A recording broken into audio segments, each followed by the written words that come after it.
We're streaming Hello, Soul Sisters. worldwide. Hello, everyone, and welcome to this week's edition of Soul Sisters Worldwide Facebook Live. We are going to be talking about meal prepping and get your Tupperwares out, people. No, I'm kidding. Oh man, I gotta figure out a different way to store my Tupperwares. Like my Tupperware drawer is like a waking nightmare. Every time I open it, I'm like, oh my God, stresses me out. How much do you have? A ton of Tupperware? I don't have that much Tupperware, and I actually really only have two kinds. I just have two sizes. I have like 3 glass ones, and I have like 3 plastic ones, and that's it. So I don't even know if I've ever even bought Tupperware in my life. Like, I don't know where the Tupperware is coming from. And there's, you know what I mean? I'm like, I should just get rid of all of it and get like get the glass. Yeah, get the glass stuff. Yes. And all the nice ones are actually Sunny's mom's. I'm pretty sure that we just don't return. Oh, yeah. Yeah. Hopefully she's not watching this. Okay. So meal prepping is kind of like this quintessential part of like diet culture in a way. So I think everybody like gym bro culture. Yeah. And I think everybody thinks of it as like a must do and as a positive thing, but we wanted to talk about possible negatives and just the idea that this isn't necessarily for everyone. And it doesn't have to be done in the like crazy anal retentive way that you see online when you see those stacks and stacks of like chicken and identical meals. Yeah. So like we want to offer up some other ways to go about it. And I think that meal prepping in general, especially that Tupperware thing, that was initially, in my experience in the fitness culture, that was initially something that just like bodybuilders and like people who were going on stage to compete would do that. You know, it was pretty, it wasn't like an average thing. And now like, I feel as though just average gym goers are encouraged to do that. Yeah.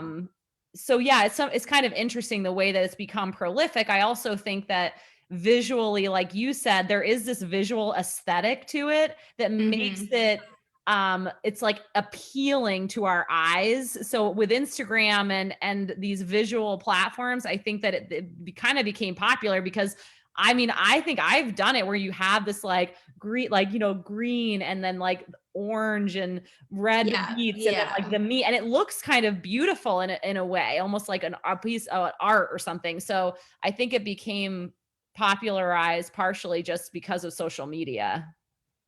Yeah. And a lot of fitness stuff. Yes. Yeah. So what did we start with? Who's it for? Who's it not for? I am running this live today, people. Okay. It's Justine's in charge of the organization. It's a strange, wacky night. Okay. Watch out. We're going to take some twists and turns here, folks. This is actually going to be quite organized. I'm just along for the ride. Buckle up, Jen. Okay. So we're starting with what are the benefits? Okay. So let's just start with the most obvious one, which is to save time through your week so you don't have to be cooking every night. Yep. And the other thing you could think about is you're not going to be washing as many dishes probably, right? So at the end of, cooking a meal, one of the most annoying things is like, oh my God, the frying pan has got whatever stuck to it. We got to deal with that, whatever. Less time deciding what to have because that does take time and energy, and less stops at the grocery store through the week. So you're saving, there's a lot of obvious and not so obvious ways that you're saving time. And that goes into saving energy as well, which is like, for some people, it can be stressful. I know there are definitely times when I'm like, I just joked about this when, you look in the fridge and it's all just ingredients, but no actual things to eat, right? Like, and then you're like, oh, that Oh, sinking feeling. I have to cook something. yeah. And especially if there's multiple people involved in that decision, it can Oh take yeah, time and energy. I'm kind of thankful that I don't have to. I think I'm like full on feral at this point. I can't cooperate with anything. Feral. So you're gonna I have to have don't like want. 2 fridges. I don't want to pick out a TV show with anyone else, and I want to eat what I want to eat. I agree. And then this kind of leads into decreased stress, right? So again, if making these decisions can be stressful for people, it can feel overwhelming, or maybe they just are like, whatever, I'll just have something that maybe doesn't meet their nutritional needs, but it's just like they're just tired and they don't want to freaking deal with it. And then money saving too, which is interesting because I think some people feel as though it's expensive, but I think it might just feel that way because you spend all of your money at once instead of those little trips to the grocery store and the takeout and all of that.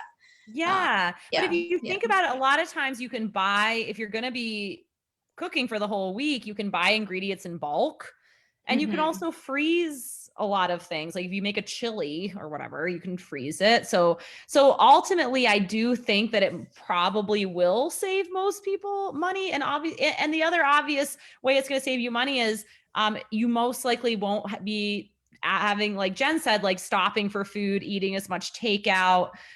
So in the long run, I do believe it's going to save most people money. And then Jen mentioned too, one benefit to meal prepping is it can definitely help put a more balanced, nutritious plate together for most people, because when we get home from work and we're just super hungry and we're tired and it's been a long day, we don't have the mental energy to a lot of times to like be like, okay, like now how many vegetables have I had? Like, have I had enough protein? Like, I don't know. I hardly do that. So it's like, so just to have that kind of, all right, I've got this and this and this, and have it ready to go can be helpful, and perhaps help some people get a little bit more balanced nutrition. Yes, but on the other end, we will talk about how that can like go too far sometimes. Yeah. Oh yeah, people hang in here, because I'm going to give you a little hint. One of us doesn't ever meal prep. I'm going to let you guess what it is. Okay. So those are the benefits of potential benefits of meal prepping. So let's talk a little bit about like, who does this best suit, right? Who is this suited for? What kind of people are going to perhaps benefit from this most? And we'll talk about that, and then we'll talk about who it's not going to be beneficial for. But the first thing I put was people who enjoy cooking at least a little.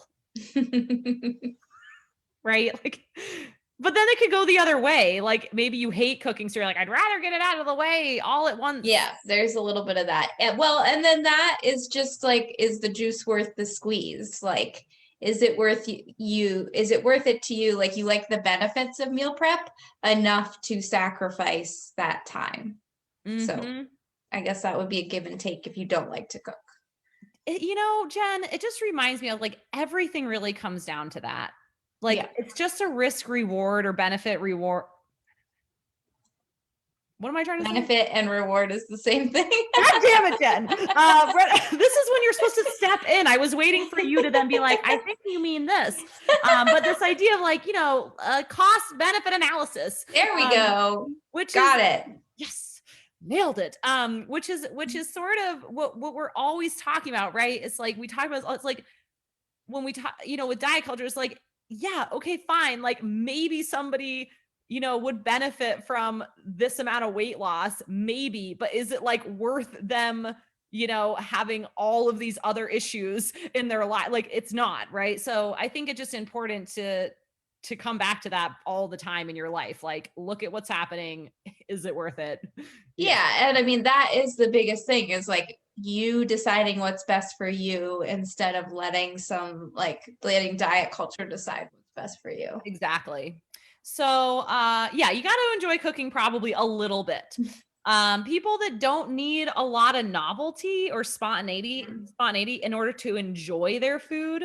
Yeah, people, if you can eat the same thing every day, like meal prep's great for you. And there are a lot of people like that. I've definitely known people like that. And I remember feeling really like overly indulgent that wasn't who I was. Like I remember very vividly, especially the first gym I worked at, that there were a few people that I worked with where they would have the same food every day almost. And I just like, I always felt like there was kind of something wrong with me that just wasn't going to cut it. And it kind of played into this, this idea that I was like overly indulgent, right? Like all of that. I mean, that was really in the throes of my, disordered eating. But so yeah, might get a little repetitive.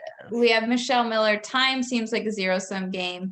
Put it in on the weekend or on the weeknight, unless I guess you choose the popcorn for dinner option, which I have done. Popcorn or cereal? Cereal too. Oh yeah. And you know what I've been going for lately is an afternoon dinner, like 4:30, and then cereal after later. Yeah. That reminds me of my eating my ice cream earlier in the day. Yeah. Like just kind of switching things around. Oh my God. I'm going to sidetrack very briefly, but it is somewhat relevant. I watch reruns of Seinfeld, like to like ease my anxiety at night. And so I was watching one and he was like doing stand up and he was like, when you're a kid, people say like, don't ruin your appetite. But the great thing about being an adult is like, you can ruin your appetite anytime that you want. And what you realize is that there's just another appetite coming around the bend. Like you have millions of appetites, And anyway, he that's funny. But it's just it is funny because I think I still, even now, am like, I can just there's no hard and fast rules here to when to eat or how to eat. And it's so funny, playing around with this stuff. Yeah. I mean, I think it's especially like if I end up having that, it's kind of like a late afternoon snack. I'm like, well, I don't need a dinner now because I'm not hungry. But think about how many people probably eat past comfort. Yeah, because they're like, this is dinner time. I must eat. They feel like they must eat dinner. Yeah, it's very interesting. I've definitely been there. So again, getting back to, yep. She also says, same thing every day seems like a bad idea until you find something you really like. Yeah. I mean, once again, it just depends on the person. Some people don't, and this is very sad, but it's true, don't like get that much enjoyment out of food. Absolutely. So they would probably just not care that much. Yeah. I mean, and I can give an example, like for Sonny, he does get a lot of enjoyment from food, but he like is obsessed with rice and could eat rice easily multiple meals a day, every day. Like he loves rice, I do not feel that way, but he's quite easy to cook for because of that. It's so funny how I feel like breakfast is a thing that people repeat a lot easier than other meals. I eat the same breakfast almost every day. Jen, I wonder why that is. Yeah. That's interesting. Let's smack some electrodes on some people's heads and figure it out. Yeah. I mean, I have my oatmeal and blueberries with eggs almost every day. I love it. Very interesting, Jen. And I love it every day. There's something like comforting about the same breakfast. Yeah. Yeah. Okay. So we're still on who is meal prepping going to be best for. People who feel overwhelmed by having to make meals throughout the week. We kind of talked about that energy expenditure for some people can be pretty significant. I don't like cooking at night. We talked about that. I just don't like to cook at night. Yeah, totally. And then, Jen's ready to freaking eat when she gets done work, not spend time making food.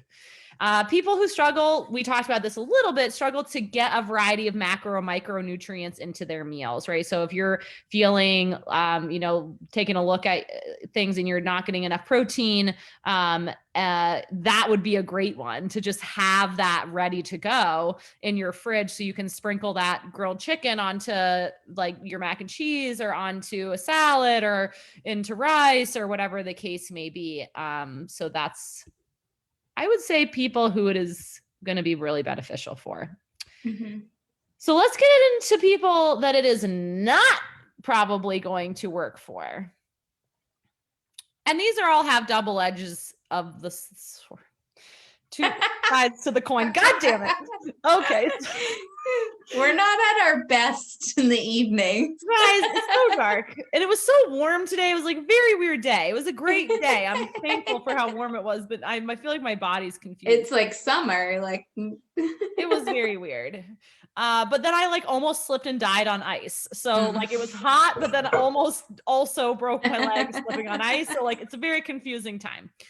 So people who are passionate about cooking and use it as like a creative outlet, right? Almost like an art or something in that sense, that meal prepping might not make sense for them if kind of getting home from work and being like excited to cook, it's something you look forward to. That might be their unwinding time. Yeah. Sure. Yeah. Or maybe you cook every night with your kids or something, and like one of your kids really likes to cook and they kind of are in the kitchen helping you. Or maybe with your partner and you both, chopping things up and being in the kitchen together, and that's like a bonding intimacy thing for you and your family or whatever.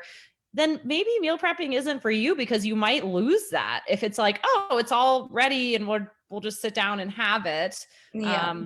Maybe that's not going to be best.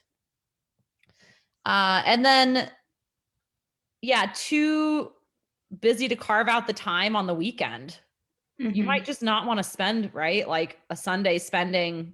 I mean, when we asked that question, I got a lot on the Instagram. How long does meal prepping on the weekends take? I mean, people, it's like 3 to 4 hours. Right. Yeah. That's a long time. Yeah. And it might not. And once again, it's like we're talking about this time thing. It's all about choices on how you want to spend your time. And it may be more valuable to spend that time with your family or your partner, to spend that time going for a hike or a walk, or just you need that time to relax on the weekend because you're so busy. So adding this to your plate of your list of things that you should be doing is just it's not necessary. Yeah, I totally agree. So who is it not for? People who don't like leftovers. If you're just generally somebody where like the idea of re-eating food, even if it's really yummy food, is just really unappetizing to you, you are not most likely gonna enjoy the experience of meal prepping your food and eating the same food that you made Sunday throughout the week. Yep. And that's just a preference. It's a legitimate preference. Don't feel bad about it. People who have tried it in the past and it sucked and they hated it. I don't know why that one cracks me up. But that being said, if you have tried it in the past, it's possible. This sucks. I hate it. That being said, different times in life, so I mean, you could give it another go, and it's possible that, you just, we'll talk about ways to approach it that might work better for people. And then finally, and importantly, meal prepping can be really triggering for people who have restrictive eating thoughts and behaviors, anyone with disordered eating or full-blown eating disorders. That can be tricky. And again, we're going to talk about some ways to soften meal prepping, because again, when you think meal prep, I think most of us have that idea like Jen described of like all of these Tupperwares and everything's perfect and it's like perfect portions, and then we get into that whole thing of like, well, how, like half a cup of this and 5 slices of that, and that can be that can definitely trigger people who have got, and even like people, again, it doesn't have to be an eating disorder, it can just be like people have yo-yo dieted or just like been trying to restrict themselves for so long. This could possibly be unhealthy for them mentally and physically. So that's really all my who is it not for. Can you think of anyone else, Jen? No, I mean, I think that makes sense. Maybe some people live in places without like a great kitchen, if for some reason you're in like an efficiency unit or something like that might be a reason not to do a lot of meal prep. I have a friend that lives in a hotel room right now, so yeah, I guess. Yeah, I mean, I think it's good to recognize that like just having the option to meal prep is a bit of a privilege. So yeah. Recognize. Yeah. And then next we were going to talk about some of the pitfalls Yes, I have a banana peel pitfalls. next to the pitfalls. Yeah. So It's this really is where we funny. get into this idea that like, or this is where we see that connection between meal prep and diet culture and this idea of being on or off, good or bad, healthy or junk food. And we Mhm. have like this dichotomy and there's no room in between. So a lot of times when people do meal prep, it's like only healthy foods. I was thinking about this, like, why can't you meal prep a lasagna? Like, why does it always have to be No like, one talks about that, Jen. I yeah, swear to God, it's so funny. Like when you, because I did research on this, and like when you research meal prep, it is exclusively like asparagus, sweet potato, grilled chicken, or salmon, broccoli, and like some other like barley. I mean, there's not even like, it's just really, they won't even put white rice into anything. I mean, it's right. like very typical, like mainstream. Clean eating, I guess a lot of it fits Yeah. into like the clean eating category. And like some Yeah. issues with that is you could feel like if you don't eat your prepped food that you've gone off plan, and this leads to like overeating and binging. And you know, so like once again, we're not actually like listening to what your body wants and needs anymore, and we're just like letting our lives be run by the Tupperware and whether or not you eat the food out of it and like judging yourself on that, which when you think about it is really fucking silly. It truly is, and I think that you know, we've talked about this before, but humans are relatively unique in the way that we seek out novel foods, which not all Right. animals are like that. Like, what's the, I always forget. I think it's koalas that eat bamboo or something. No, No, that's panda bears. Stupid panda bears only yeah, eat these one thing. idiot. God, like broaden your horizons. Uh, I'm so surprised they don't develop a sensitivity. oh, some of them probably do though. Oh, they look Anyways, I'm not sensitive. going to think about that.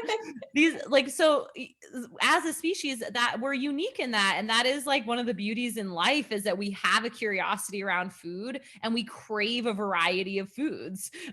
So honoring that is very important. And as we discussed earlier, some people are more sensitive to that than others. Not everyone needs a lot of food for our desires, I should say, a lot of food variety. Some people do.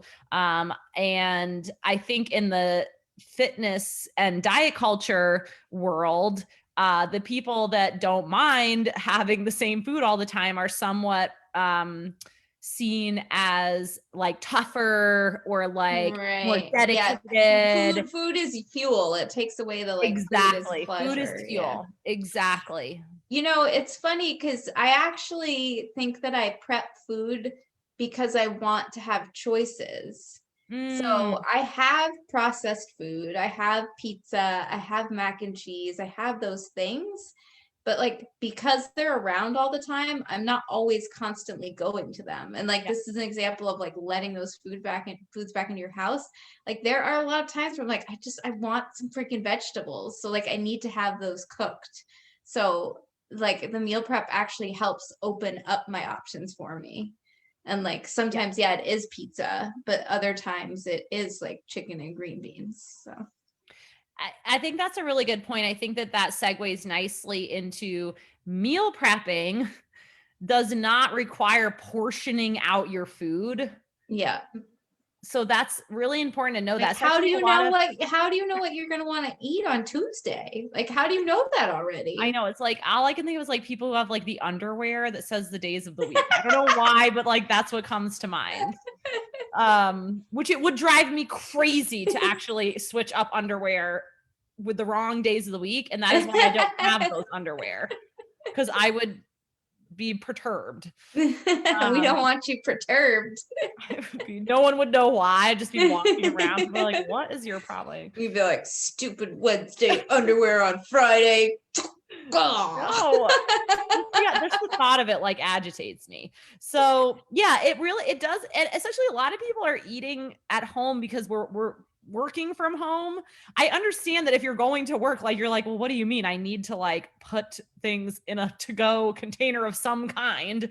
Um, But, you know, if you're at home, you don't need to portion everything out. You just have it there, you know, and make yourself a plate and, you know, do what feels good and do, you know, what you feel like is going to taste good and satisfy you.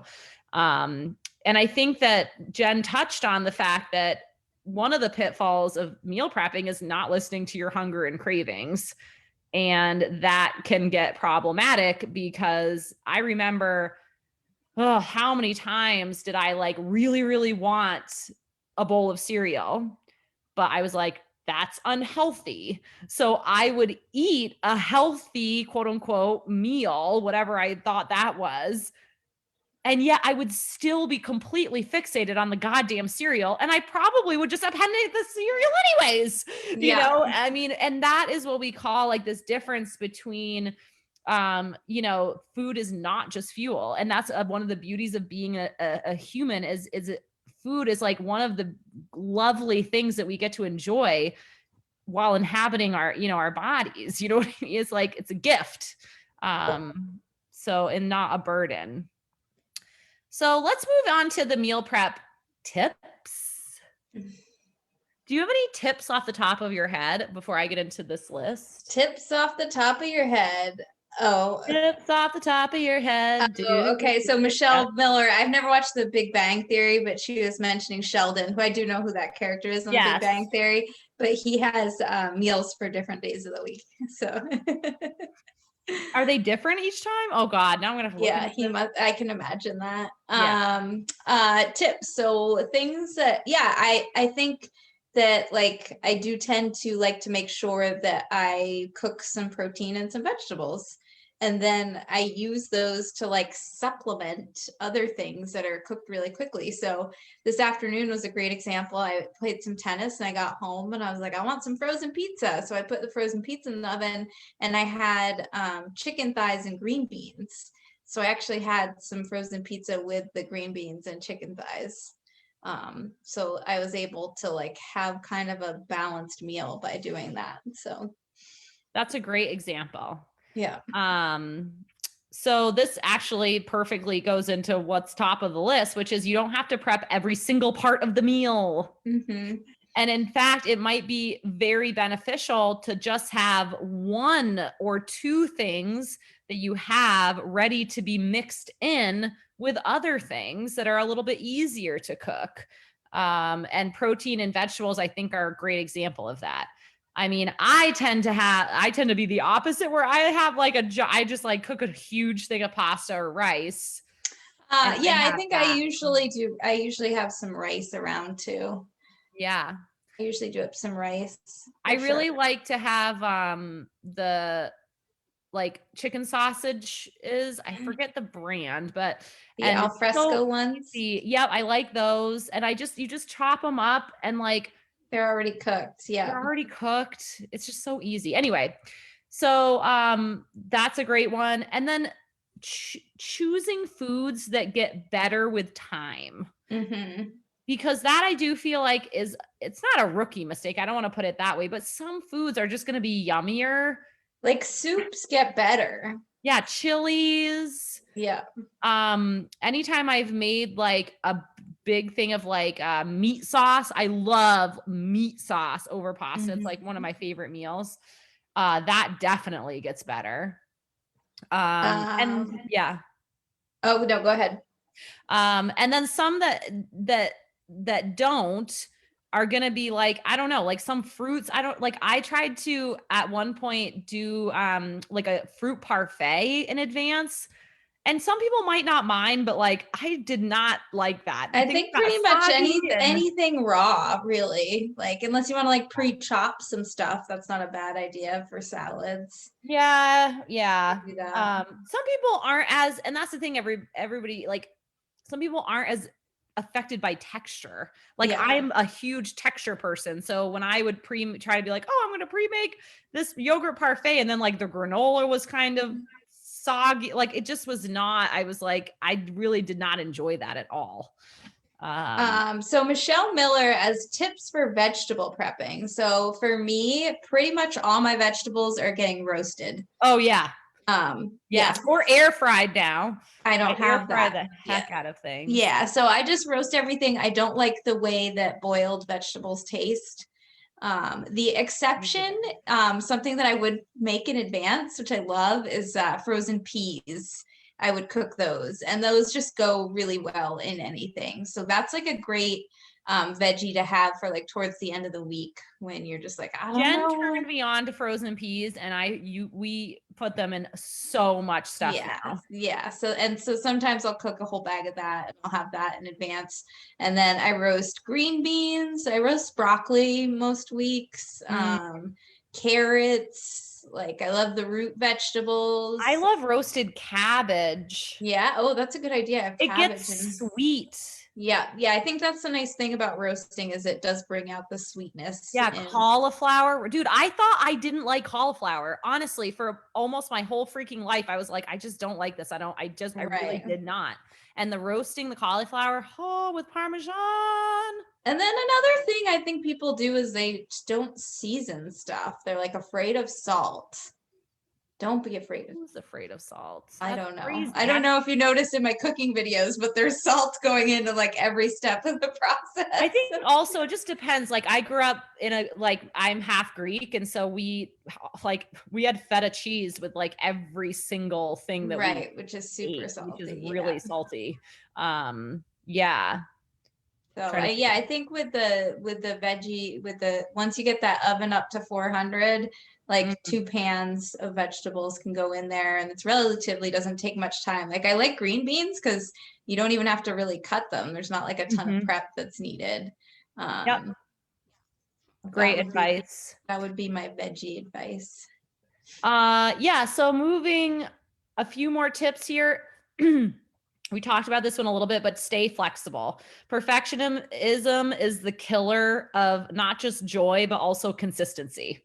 The reason that so people think in order to stay consistent, they need to do things perfectly. And it's like literally the opposite. Get comfortable making mistakes and making adjustments and be an objective observer of this. It's neither here nor there. You have to make it work for you. And trying to just do somebody else, like this is the issue with just doing, other people's nutrition guides or whatever, like, meal plans and whatnot. You just can't live like that. Like you're not that person, that you don't know anything about that person, or you don't know anything about them. You're not, and I can tell you this, like your metabolisms are different. You're different human beings. It's not reasonable to think that what this person puts on and, half a cup of this and 8 ounces of this or whatever the hell, like your body doesn't understand that like and it's going to change every day. Like how much protein is going to be optimal for you. And there's no way for us to even know that. There's no perfect way to eat, people. There just is not a perfect way to eat. You got to let that go. There's no way. And even if there was, we wouldn't know how to measure it. It doesn't you don't have to have all of your meals don't have to be homemade. They don't all have to be like clean. Another thing I will suggest, because I have found that I don't want to spend a ton of time meal prepping, is I've really liked those meal kits like Sunbasket and HelloFresh and stuff. Great point, Jen. They have some that are pre-made that you just heat up, and then they have others that are and these are great if you're single or just like a couple. I don't think they would be great for a family, but it's really, if you find yourself like throwing away a lot of vegetables because they've gone bad, the meal prep kits are awesome because they give you like the tiniest, like I literally got like 4 Brussels sprouts in my package the other day. So you're gonna get like a manageable amount of stuff. So that's also another alternative. And you could cook those in advance, or those are things that like are quick to cook, and then you have leftovers. So I've become a fan. Yeah, that's a really great point. So that really does go into, I mean, that flexibility, I think is just really important. And then being aware, like this. It's pretty impressive, actually. Your knee is like straight. My hamstrings are very Hold on, I'm flexible. gonna take a picture of that because that's very funny to me. Don't ask me to sit in the butterfly pose because that's an ugly. That's a whole other scenario. That's really My funny. knees are like, They're like, Jen, go ahead and relax your knees down. You're like, I'm trying. there they Beware are. of feelings of deprivation. And and again, guys, this is this untangling, right? Of this idea of making meals for the week and dieting. And the fact that just because your meal has protein and carbs and a vegetable, right? Like that might not satisfy you, and you have to be aware and honor your hunger and listen to your cravings, or else you probably will end up overeating, or yeah, just eating in a way that you're not too psyched about because you feel kind of out of control. So Yeah, and just I think when people continue. are food prepping, they tend to make very like, like low calorie foods because they're trying to like cook healthier things, but they're low calorie foods. So you Yeah. might be eating enough when you eat them. So like Yeah. keeping that in mind. Absolutely. And just this idea too that that it's only worth meal prepping if you're going to prep foods that are quote unquote healthy, which all that really means when people say that is, like Jen is saying, are low calorie foods that probably aren't going to taste that great. So you have got to take that into account. For most of us, taste is important, and you're just not going to be satisfied. You're going to eat this meal and then you're going to be like, God, I could really use a bag of chips or like a little like something sweet or something, man. Like that is a real thing. So if you're meal prepping and you don't feel satisfied, look at what you're putting into those, and really think like, is this something I actually like to eat? And is it enough food? You could bump it up with, a little bit, like sometimes like adding some fat to it, like Totally. whether it's some Cheese, cheese or some olives or some nuts. People tend to avocado. try to like cut the carbs as well. So like meat and vegetables like can leave you feeling really hungry pretty quickly. So Yeah, absolutely. I mean, and that's the other thing. I think that people are like, all right, well, I've been going through the McDonald's drive-through for lunch every day. Now I'm going to meal prep. And suddenly they go from having, how many grams of carbs every lunch to like broccoli and a burger without a bun, right? And it's like, you think your body's not going to notice that? Like, it's going to be pissed off, right? I mean, we just have to really question all of this healthy, nutritious, food rules, because it's just so much of it is just utter BS. So yeah, I will share that I am not somebody who meal preps. And eventually it is something that perhaps I would be interested in doing, but it is simply too close. I'm still in too close of proximity to my disordered eating, to be able to do it in a way that doesn't cause me like major preoccupation with food. So that is why I don't do it. I'm also somebody that really, I I said this to Jen. I don't know what it is, but like if I spend a lot of time making food, that food becomes unappetizing to me, even if it's something that I really enjoy. Like, I will say though, like yeah, Sunny cooks a lot, right? So like you not have, anymore. oh really? He Because I was used like, to, but since I the feel like pizza you, place, he doesn't. oh, okay. Because I feel like you usually have some food around No, that that's has because of his cooked. mom. Yeah. So you do have somebody like that has, is like helping you have like prepared foods in your For house. about 2 to 3 days a week, we'll get a meal from Mhm. Sunny's mom, and that's a freaking godsend. And before the pizza, like before COVID, Sunny did cook quite a bit because I was working at night, Mhm. and that was amazing. But yeah, I have it's a strange thing. I don't know where it comes from, but and I wonder if anyone else feels that way. But like, especially if I spend a lot of time preparing and I cooking think you're just like something. smelling it for hours. Very And it's just, weird. yeah. No, it And so makes the sense. time that I did, and the times that I was meal prepping, I can be honest, were like completely diet centered. And I became like on a Sunday, I would make everything.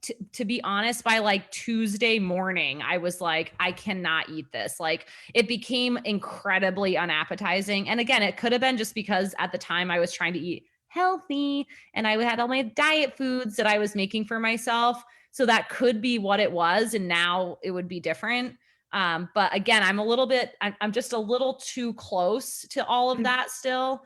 And so I would need more time to just really, I'm in this process of rebuilding trust with myself and listening to my hunger cues and satiety. And, but I honestly, it's a goal of mine because I do think it would, be really helpful for me eventually to have at least some food cooked in the house that's like, and again, I'll be honest, like I said, I do have like if we cook pasta, I'll just cook the whole thing of pasta because I'm like, I know we'll have some left over and that's helpful. So I'm not like a total lost cause over here.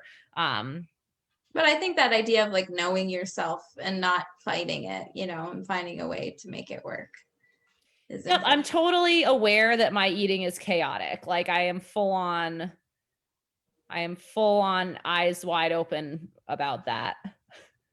And it's not super convenient all the time.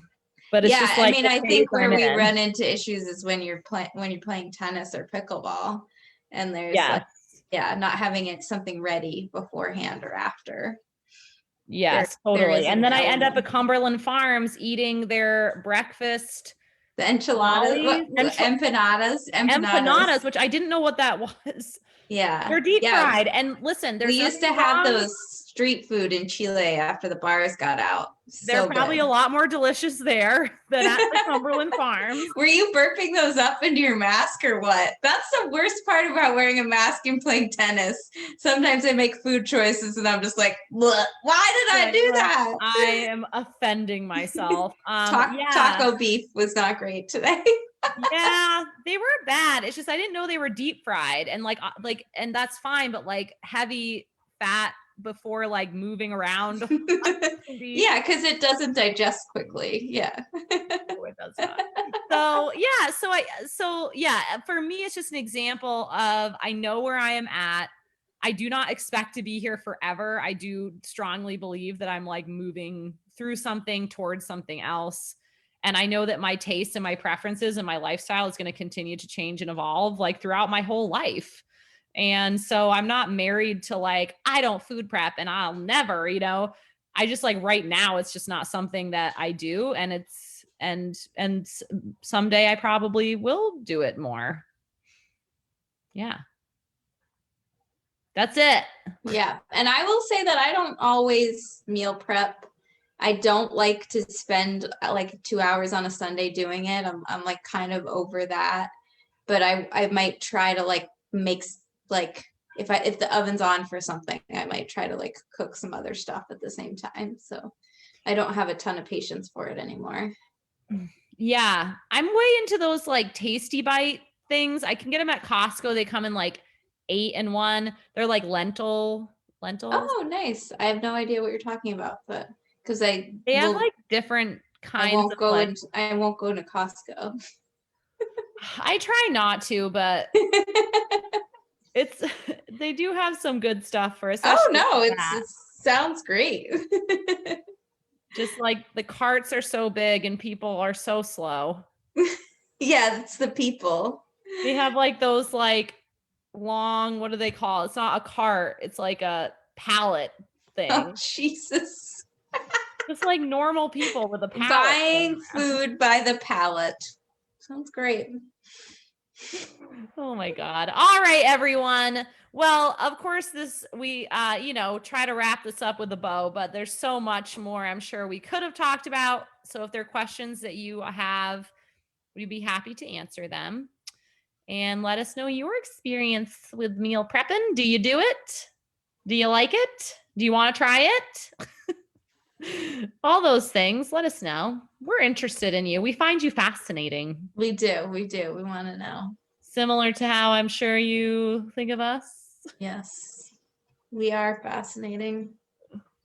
Fascinating. I always have a hood. I know. I'm like Count Dracula over here. Nice. God. All right, everyone. Where Well, I am the Sith Lord. Sorry, go ahead. Okay. Well, before we sign off, our St. Patty's Day charity workout is on Wednesday next week on St. Patty's Day at 5:30 p.m.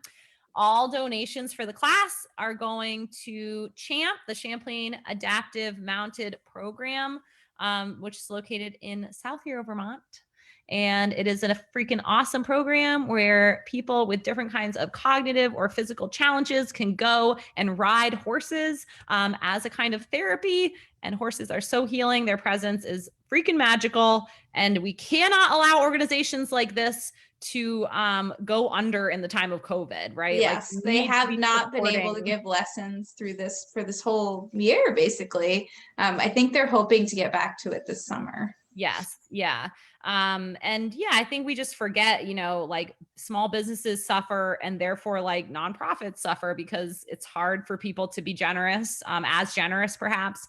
And then, yeah, they're unable to do what they do. And it's such an incredible service. And we need, coming together as a community to support this stuff is incredibly important. So that is going to be happening St. Patty's Day, 5:30 p.m. If you don't want to come to the workout and you're just like, oh my God, that sounds like a great cause and I have some money to give, we can also just send you the link to donate. You don't have to necessarily come to the class either. So that's just throwing that out there. And this is open to the public. So it's not just Swole Sisters Facebook members that can come. So if you think that somebody would be interested, let us know and we're happy to share the link. But we don't want any flashers in the freaking class. So we're not just going to post the link publicly.